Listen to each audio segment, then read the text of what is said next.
इस चर्चा में। सबसे पहले आपके पास आता हूं विजय कौशिक साहब, जब एआई समिट के अंदर ये प्रोटेस्ट किया गया टी शर्ट उतार के, तो आपको नहीं लगता कि अब दुनिया में भारत की छवि को खराब करने की कोशिश की गई? पहला सवाल ये। और दूसरा ये कि आप जो ये कह रहे हैं विपक्ष की आवाज दबाने की कोशिश की जा रही है, वो तो आप लगातार बोल ही रहे हैं, लेकिन क्या आपको वाकई नहीं लगता है कि ये गलत था, और अगर गलत हुआ है तो कार्रवाई होनी चाहिए? विजय कौशिक साहब। देखिए, अंतर्राष्ट्रीय स्तर पर भ्रष्टाचार को लेकर जब सरकार की छवि ये आती है कि मोदी राज में भ्रष्टाचार चरम पर है, तब क्या देश की बेइज्जती नहीं होती? जब क्राइम के अंदर हमारे देश का नाम आता है कि यहाँ पर क्राइम चरम की तरफ बढ़ रहा है, तब क्या देश की बेइज्जती नहीं होती? क्या एआई समिट में जब फर्जी रोबोट पेश करके बताए जाते हैं कि भाई ये मेड इन इंडिया है, और पता चलता है बाद में अंतर्राष्ट्रीय जगत को कि भी वो मेड इन चाइना था, तो क्या तब देश की बेइज्जती नहीं होती? लेकिन जब हम इस देश के इंटरनल भ्रष्टाचार, लूट, आतंक, इसके खिलाफ आवाज उठाते हैं, तो इसमें देश की बेइज्जती कहाँ से हो गई? आप जानते हैं जिस तरह से शंकराचार्य द्वारा कुंभ मेले में मौतों की आवाज उठाने पर किस तरह उनके साथ अभद्रता की गई, और किस तरह से अब उनके खिलाफ मुकदमा दर्ज करके छानबीन चल रही है, उसका क्या रिजल्ट आने वाला है वो सभी को पता है। तो सबसे बड़ी बात हम ये मानते हैं कि अगर आपने इस देश के सिस्टम को गोबर सिस्टम बना दिया है, और आप ये एक दावा करें कि इसकी बदबू दुनिया के दूसरे देशों को नहीं आएगी, तो ये मोदी जी और भाजपा का भ्रम है, क्योंकि उन्होंने लूट मचा रखी है। ठीक है, यानी गोबर सिस्टम बन गया है। हाँ, मैं ओपनिंग जिसे विजय कौशिक साहब तो सीधे हाँ सुनिए, एक कपिल मिश्रा नाम का व्यक्ति था, आम आदमी पार्टी में नेता था, जिसने दिल्ली की विधानसभा में मोदी के ऊपर ये आरोप लगाया था कि वो एक महिला का पीछा करवाते थे और उसको गायब करवा दिया। उसी कपिल मिश्रा के बयान से डरकर उसको बीजेपी में लाया गया, उसको एमएलए बना दिया गया, और दिल्ली में वो अहम जिम्मेवारी अमित तिवारी साहब आप बोल सकते हैं, सरकार संभाल सकते हैं। फिर मैं सुनिए, सुनिए मेरी बात। विजय जी केंद्र में मोदी की सरकार है, सुनिए, मैं चैलेंज करता हूँ, सुनिए, मैं चैलेंज करता हूँ कि अगर राहुल गांधी के ऊपर सोनिया गांधी और राहुल गांधी के नाम है, राहुल गांधी के पूरा डाटा आप देश के सामने रखिए।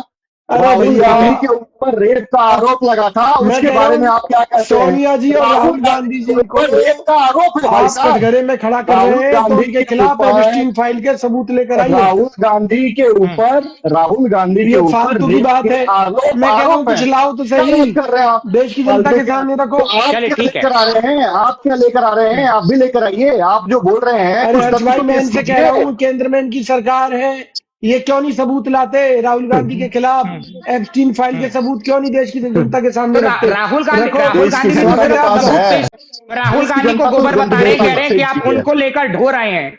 विजय कौशिक साहब वो कह रहे हैं कि वो गोबर है। मोदी जी सुनिए ना, मोदी जी दिन में कई बार राहुल गांधी के नाम की माला जपते हैं, अमित शाह जपते हैं, पूरी भाजपा जप रही है, तो इससे पता चलता है राहुल गांधी भी तो मोदी के नाम की माला जपते हैं। मोदी मोदी मोदी मोदी ने ये किया, मोदी ने वो किया।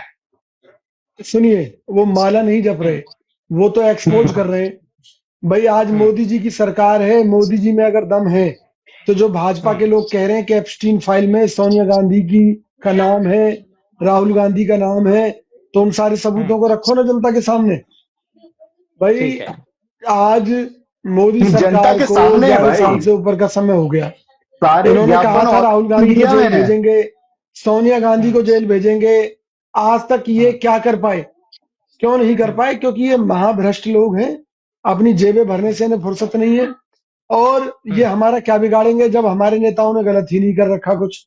तो ये राहुल गांधी की वजह से कांग्रेस बर्बाद हो रही है। वो कह रहे हैं कि राहुल गांधी की वजह से कांग्रेस बर्बाद हो रही है। खाली एक विरासत को आप लोग खोए जा रहे हैं। खुश होना चाहिए, इसके लिए तो भाजपा वालों को लड्डू बांटने चाहिए, इन्हें आपके स्टूडियो में भी कुछ मिठाइयां लेकर आनी चाहिए थी। ये हमारी चिंता कब से करने लगे? तो समझ से बाहर है कि भाजपा हमारी चिंता कर रही है। हम खुश हैं भाई साहब, हम खुश हैं कि आप राहुल गांधी को गंदगी को लेकर ढूंढ ढो रहे हैं। जब देखूंगा आपकी खुशी कितने दिन रहती है, देखिए इस 98 देश को चुनाव तो आपने हार एक चुके बर्बाद मिनट कर हैं। एक दिया। मिनट तिवारी साहब कौन तिवारी से चुनाव साहब में तिवारी दौरान साहब बेरोजगारी में नंबर 1, ठीक है नीट में नंबर 1। कौशिक साहब आप ये कह रहे हैं कि सीधे सीधे अगर आप और राहुल गांधी के लिए ये कह रहे हैं कि भैया ठीक है, राहुल गांधी की वजह से बीजेपी को फायदा हो रहा है, तो आप चुनावी मत लड़िए। फिर अगर आपको बीजेपी को नुकसान ही पहुंचाना है, राहुल गांधी को हमेशा आगे करना है, आपका तो सीधा सीधा ये कहना क्या हुआ कि बीजेपी लड्डू बांट रही है, बीजेपी को फायदा हो रहा है, राहुल गांधी ऐसा ही करते रहेंगे। आप कब मजबूत होंगे भाई? बीजेपी ने तो कई बार सरकार बनाई। नहीं, आप अपने शब्द मेरे मुंह में मत ठूसिए। मैंने ऐसा कहीं नहीं कहा।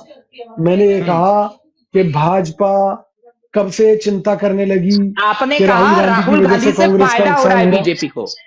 हाँ नहीं, मैंने ये नहीं कहा। मैंने ये कहा कि भाजपा प्रवक्ता कह रहे हैं कि राहुल गांधी गोबर हैं, उनके अमित कारण साहब आप कांग्रेस का क्रॉस नाश क्वेश्चन हो कर रहा है। सकते हैं। हाँ हाँ सुनिए मेरी बात। नहीं मैं तो तो मैंने ये चाहता कहा हूँ कि कि विजय एक विरोधी के तौर पर भाजपा कब से चिंता करने लगी कि कांग्रेस आगे बढ़े और आगे बढ़े, हमारे चलिए नेता ठीक है, राहुल गांधी और उन्होंने अपनी आगे बात बढ़े। को क्लियर जी कर दिया।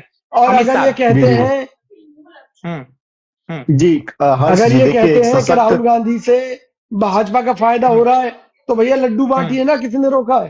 बोलिए तो विजय लिंक मैं जी आपको भेज देता आपको हूँ। तो ऑफर दे रहे हैं, ठीक है, आपको तो ऑफर दे रहे हैं। वो कह रहे हैं कांग्रेस के हालात खस्ता है, आप भी आ सकते हैं, विजय कौशिक साहब।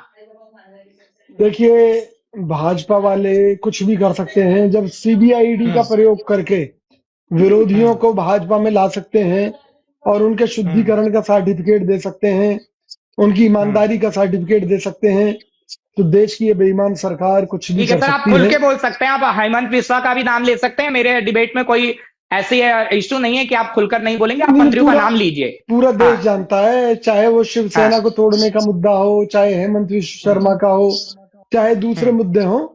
आप अजीत पवार का मुद्दा ले लीजिए ना। अजीत पवार ने तो खुलेआम चैलेंज किया था कि ये लोग मुझे भ्रष्ट कहते थे, और आज देखो मेरे साथ मिलकर इन्होंने सरकार बना रखी है। ठीक है अकील साहब, मैं उन्होंने आपके तो पास खुलकर आऊं, कहा लेकिन था। फाइट मौजूद है।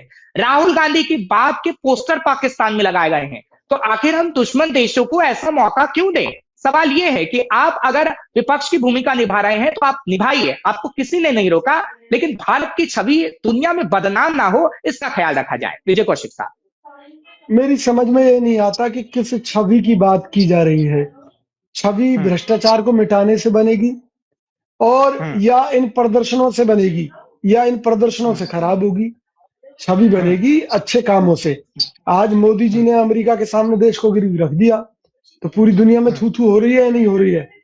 स्वदेशी के नाम पर जो हमारे विमान बने थे, जब वो गिर रहे हैं और ऑर्डर कैंसिल हो रहे हैं, विजय तो कौशिक उनसे साहब, छवि गिर रही है, कांग्रेस के फ्रांस ने प्रदर्शनों से क्लियर गिर कर रही दिया है। है कि ऐसा कुछ भी नहीं है, और अमेरिका ने अरे भी भाई साहब, क्लियर मैं किया, फ्रांस के पीयूष गोयल ने। अरे नहीं सुनिए ना, मैं पूरी क्लियर, मैं उस पे भी आ रहा हूँ, मैं उस पे भी आ रहा हूँ, अरे विजय कौशिक हर्ष साहब। भाई, मैं देखिए उसकी बात जो नहीं कर जो रहा, मैं तेजस की ठीक बात है, कर रहा मैं हूँ। मैं आपने मेक इन ठीक इंडिया आप की तेजस बात की कर बात रहा हूँ। करें, मैं आपकी बात मेक इन समझ रहा इंडिया के हूँ। नाम पर आधे से ज्यादा चाइना का सामान भारत के सामान में लगकर बिक रहा है। अच्छा ठीक है, लेकिन अगर मैं ट्रेड डील की बात करूं, अमित तिवारी साहब आप इसका जवाब दीजिएगा, अगर मैं ट्रेड डील की बात करूं तो ट्रेड डील में आपको नहीं लगता जो पीयूष गोयल ने एक एक डिटेल समझाया है कि ग्रामीण किसानों को उससे फायदा होगा? ये ऐसा नहीं है कि हमने पूरा ही टैरिफ हटा दिया अमेरिका से, क्योंकि अमेरिका की संसद में भी ये बात चली थी कि किसानों से आप टैरिफ हटाइए, उसके बाद 18% कर दिया, क्योंकि एक एक डिटेल है, और उस डिटेल को आप विजय कौशिक साहब देखेंगे तो आपको समझ में आएगा कि फायदा है, नुकसान नहीं। विजय कौशिक साहब, देखिए, मैं फिर दावा कर रहा हूँ, कोई फायदा नहीं है। आपको याद होगा 3 काले कृषि के कानून सरकार लेकर आई थी, बड़े फायदे की दुहाई दे रही उम्मीद थी आप उस पे आ और जाएंगे। एंड में अमित साहब जवाब दीजिएगा, मोदी जी मैं ने चाहता नहीं था। एंड में मोदी जी ने हाथ जोड़कर माफी मांगी और कहा कि मैं समझा नहीं पाया। तो किसान मोदी जी से ज्यादा समझदार है। दीजिएगा कौशिक साहब, कर्नाटक की बात उन्होंने की है, कर्नाटक का जवाब दीजिए, आपकी सरकार। कर्नाटक में ये जो बात कर रहे हैं, ये फर्जी आंकड़ेबाजी प्रस्तुत करके देश की जनता को गुमराह कर रहे सर हैं। डिटेल है, पहली बात, गूगल पे करेंगे तो उस पर सुनिए ना, डिटेल है, मैंने भी चेक किया अभी। हाँ मेरी बात सुनिए। किसानों से जुड़े हुए ज्यादातर मुद्दे केंद्र सरकार से संबंधित हैं और देश के अलग अलग हिस्सों से अलग अलग राज्य सरकारों के अधीन, चाहे वो ठीक है, आपने पंजाब केंद्र की पर ही बात फोड़ हो, दिया, चाहे ठीक है हरियाणा सर, की बात हो, ठीक है, चाहे वो राजस्थान की बात हो, यही ठीक है, इसी समस्या को है। गोबर बोलते उनको हैं, केंद्र सरकार इसी को दूर करे। गोबर, इसी को ये गोबर बोलते हैं, इसी को गोबर बोलते हैं। इसको हम मैं गोबर बोलना सिस्टम नहीं चाह कह रहा रहे था। हैं। कि केंद्र हाँ, सरकार वही के मैं भी मुद्दे वही आप कह रहा राज्यों हूँ। पर डाल रहे हैं। मैं भी वही कह रहा हूँ। केंद्र सरकार की नीतियों के चलते किसान आत्महत्या कर रहे हैं कर्जे में दबकर। छी छी छी।